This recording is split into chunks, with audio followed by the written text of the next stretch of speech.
To understand what's been happening on the ground, we spoke to someone who has lived through not only the 2023 earthquakes, but all the suffering since the Syrian civil war began in 2011. My name is Ahmed Hallaq. I was born in the southern countryside of Idlib, in the northwest of Syria, the village of Kafr Sijna. I have been working as a humanitarian worker and a translator and a media activist with several NGOs here on the ground. I also worked with the Syria Civil Defense, the White Helmets, in which their task is to save the civilians' lives during the ongoing war.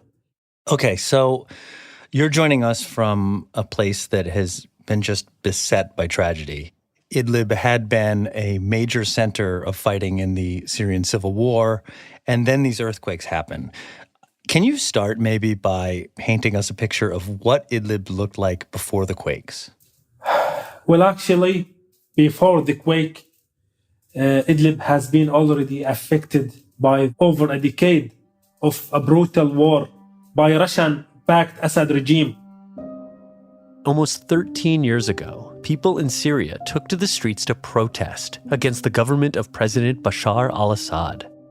The protests were soon overtaken by a civil war that divided the Syrian people and tore the country apart.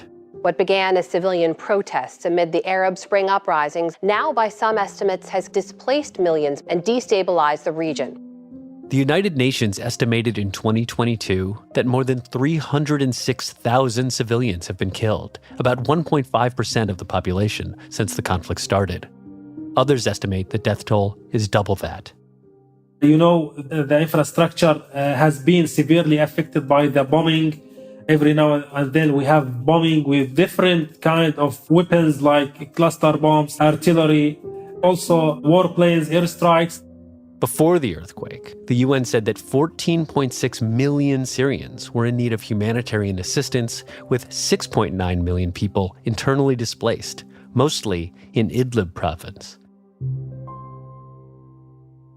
Ahmed, I wonder if very quickly you could tell us just how Idlib became such a hinge point and such a focal point of the fighting. Yes, Kevin. Idlib location is very important because it links between the coastal areas of Syria and between Turkey and between Aleppo, which is the second biggest province in the country. So there is a big attempts to take Idlib by the regime. Idlib is the last major stronghold held by opposition fighters in Syria, and they have controlled much of the region since the beginning of the civil war.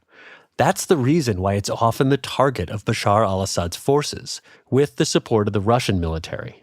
So a large area of Idlib was taken by the regime forces. So people were forcibly obliged to flee, leaving their towns, their lands, leaving everything. And now they are living in the camps in very bad condition on the Syrian-Turkish borders. I was displaced in 2019 with a huge number of people from Hama, northern countryside, and Idlib, southern countryside. So Idlib is a very marginalized area. The people in Idlib are neglected and oppressed, not only by the regime and Russia, but by the international community, by the way.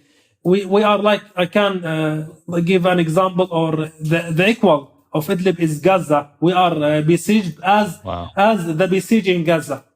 Yeah, that's the comparison. So you have this community that was absolutely on its knees. It saw multiple major engagements in this ongoing civil war, and then these earthquakes hit. We're almost a year on from the earthquakes, and I'm hoping you can give us a sense of what the recovery looks like today. When you walk down the street in Idlib that was affected by the earthquakes, what would you see? Up till now, the recovery is so small comparing to the scale of destruction. There are rubble and debris still on the ground. Some people tried to rehabilitate and repair their houses by their own efforts. And some NGOs responded to provide shelters for the survivors. But the largest number of people are still living in the tents. Their houses have been collapsed. They maybe lost a number of their families. So they have been affected psychologically and physically.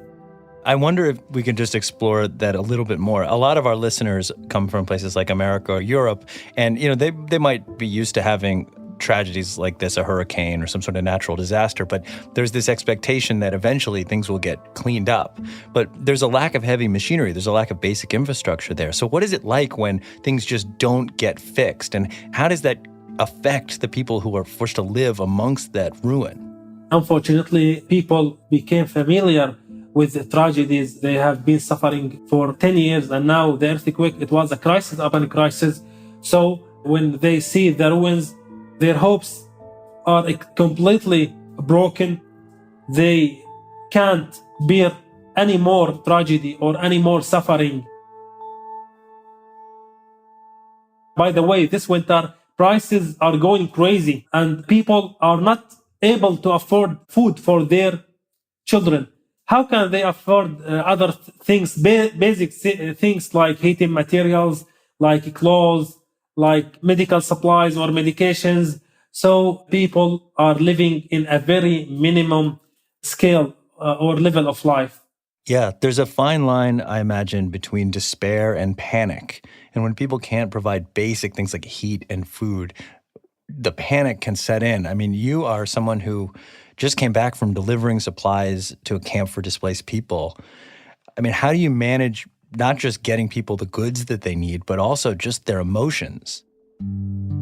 Given today, I was in the distribution in one of the camps that were built for the survivors of the earthquake.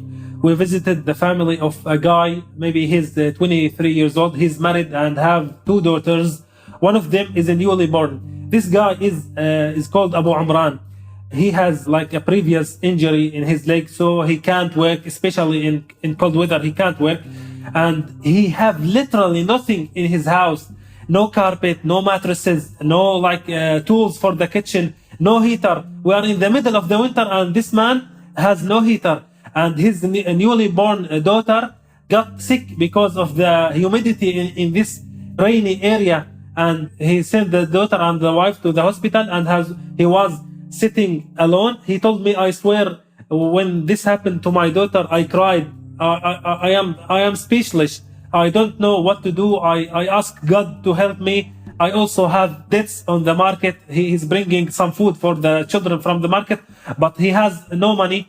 So we responded with what we can to him. Like we provided heater and maybe 20 liters of fuel and carpet, mattresses and blankets. Oh my goodness.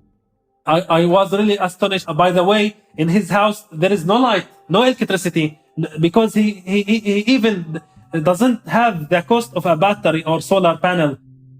And Ahmed says that desperation has led to even more tragedy in the camps where displaced earthquake survivors live. Just today, this morning, 3 children has been killed by the smoke of the coal heater. You know, when you heat coal, it gives first dioxide. So they were sleeping in their mother set the heater for them in the room and closed the door. In a way, the heater was active during the night, and the mother was shocked in the morning that they were suffocated by that gas or that smoke. And every now and then in winter, we witness such accidents because of the heating materials that are not healthy. Some people even can't bring coal. They use plastic sheets, and people, because of the conditions, are risking their life by using materials in heating, which is so damaging and so bad for their health.